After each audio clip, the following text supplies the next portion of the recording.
On this day, I will be discussing the Switch version of the mobile game, Time UFO, which was originally released in 2017 in Japan and 2018 in the US. The base game. The base game is still very similar to the 2017 phone version, but includes various new features and modes to augment the experience. You play as the newly christened Jobski, previously known simply as UFO, as he takes on various odd jobs for the people of Earth. Each of these tasks require the use of Jobski's crane, which is used to lift and maneuver objects around. Throughout these adventures, you'll find a wide and often wacky collection of different things to gather, stack, or otherwise manipulate. HAL Laboratory are masters of crafting simple yet enjoyable gameplay experiences, and Time UFO in particular is exemplary of this design philosophy. The controls are basic, with only the use of the control stick and a single button being necessary for all of Jobski's primary actions. The pared-back gameplay style allows Time UFO to be tremendously welcoming to new players, as learning the main mechanics is very straightforward. Because of this, the main game's levels are quite easy, with more complex tasks being relegated to achievements and alternative modes. This format is very effective, as players can essentially choose how difficult they want the game to be. Less experienced players can ignore almost all the optional level challenges if they so choose, while those craving a higher level of difficulty will find that in the game's plethora of achievements. As the director of the game, Teruhiku Suzuki, puts it via Google Translate, the game design of HAL Laboratory is to make it so that players who are aiming for height can feel that much chewy. Well put. Time UFO utilizes pixel-style graphics to great effect. The art is all really great. Characters are expressive, locations are full of detail, and everything is delightfully colorful. The music also reflects the retro-inspired art direction, and features chiptune elements integrated into a variety of genres and styles, all with the same main tune. The songs also feature a pretty adorable voice clip of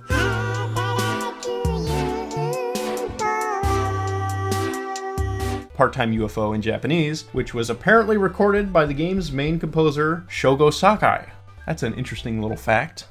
New additions. Time UFO features a variety of new enhancements for this version of the game. Every single one of the game's stages has a new, more difficult variant, unlocked after completing the 3 medal challenges contained within each stage. These medals can be earned by completing specific tasks, such as placing objects right side up in a specified order, or simply finishing a level before the timer runs down to 0. When each of these 3 medals have been collected, the second version becomes selectable in Jobski's Job Journal. These new alternate levels up the complexity slightly, such as by adding more objects or changing their layout. Given that every single level has a new variant, the game has essentially doubled in content from this edition alone, which is pretty fantastic. There's 3 all-new Toy Shop levels included as well, which are Christmas-themed and an absolute delight. 2 brand new modes have been added, with the first being the Tower of Infinity. This new playstyle is definitely the most challenging part of the entire game, but it's also quite addicting. You're given a collection of different objects to stack, the goal being to build a makeshift tower as high as possible before it all inevitably comes tumbling down. It's a tall order, so to speak, but to help you along, you're periodically given special magic blocks to help with your tower's stability, which prove to be absolutely essential in many instances. The main goal is to reach 50 meters, and achieving this will likely take most players a considerable amount of time. This is one of the most substantive of the new features added to the Switch port. New costumes are included, which all fit in nicely with the already sizable collection that was in the phone version. Pressing the L button activates a costume-specific emote, while tapping the R button allows you to give a thumbs up. This is a really great detail, and while it was totally unnecessary to include, I'm really glad they did. 2-player co-op is here and is compatible with all stages and modes. Each costume also has a Player 2 variant, which can also be selected in single player if you so choose. This is a really fun new way to play through Time UFO, as the controls are quite easy to learn, making for tremendously accessible cooperative gameplay. If you choose to share your completed level to social media, you'll get to view a special illustration for sharing, with there being a unique picture for each different stage theme. Profoundly charming. There are new achievements, which let you view a memory of each of the different level themes. There are quite a few to collect, many of which are pretty difficult to complete. The second of the new modes is Treasure Island, which is unlocked as a post-game bonus.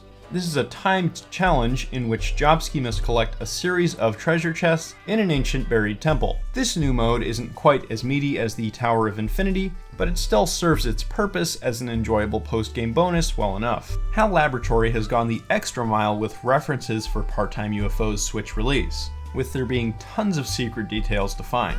A hidden QB from Boxboy appears in every stage now.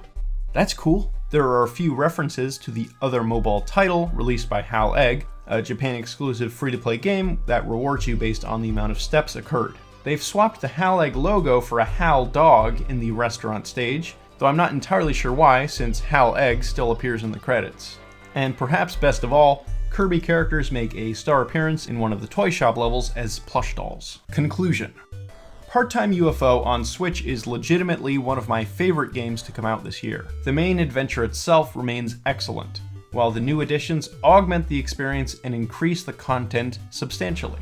Because of these new elements, adding $4 to the price tag of the game seems entirely justified to me. I highly recommend trying out Part-Time UFO if you haven't already. It's relatively inexpensive and well worth the investment. I hope to see HAL continue to produce more small projects akin to this one. They're clearly quite talented at creating gameplay experiences for this scale.